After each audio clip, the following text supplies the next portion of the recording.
Would you have expected him to call you if he was leaving Utah or wherever without her and say, sir, she won't get back in the van, she won't come home, I'm leaving, I'm coming home, do you want to come out here? The problem with that is that that van was Gabby's. So he can leave that van right there. I'm jumping on a plane, tell me where she's at, and I'll be there in a few hours. If I got to get a private plane to get there, I will do that right this second. I don't care what it takes. So he better walk his little behind over to somewhere else and figure out how he's going to get home to his parents, because that van is in her name, not the other way around. So if he comes home, he shouldn't have brought her van home, is what you're saying. He leaves that with her. Gabby's 5'3", maybe 110 pounds. You think it's okay to leave a young 22-year-old person in the middle of nowhere? Right. So how much money do you think she had? She had money, but not enough money to spend a month's time in a hotel with food and stuff like that. Now, this van is hers, so not his, so you could go pick that van up. Why has that not happened? It's in police impound, and I'm letting them, they have the van, they're processing it. There's so much information, Dr. Phil. I'm overwhelmed with how far this story has gone in terms of the world. I mean, it's across the globe. It's wild. And I am so humbled. Can I just say something to you? Yes, sir. I want to thank you, again, because you're taking the time to push this story out there and essentially save my life. So I can never repay you for that.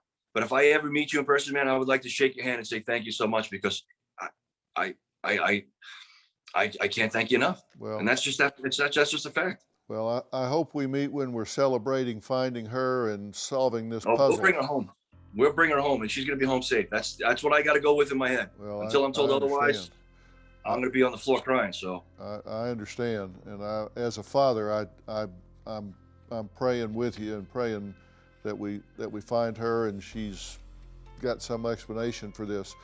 Now, at this point, you don't get the van, and you don't pick up the van. The FBI has it now. He doesn't pick up the phone. His family doesn't pick up the phone. But when he does pick up the phone, he picks it up to hire an attorney. How quickly did he do that?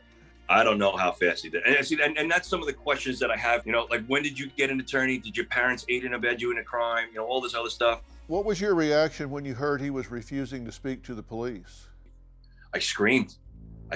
My wife couldn't even console me. Like, I thought the worst. That's my baby. I was 20 years old when Gabby was born. She saved my life. I was going the wrong way in life. Made me the person I am today. So I broke down. I was crying, screaming. And then I composed myself, and I got to get her home, because he's not helping. I'm not allowed to contact him. I'm not allowed to be anywhere, go anywhere near him. And if I did, all it's going to do is stop me from the primary focus of finding Gabby. So I'm doing what I know best, bring my daughter home. That's all I can do right now. Do you have a story or a question for me? Click the link in the description and tell me what in the world is going on.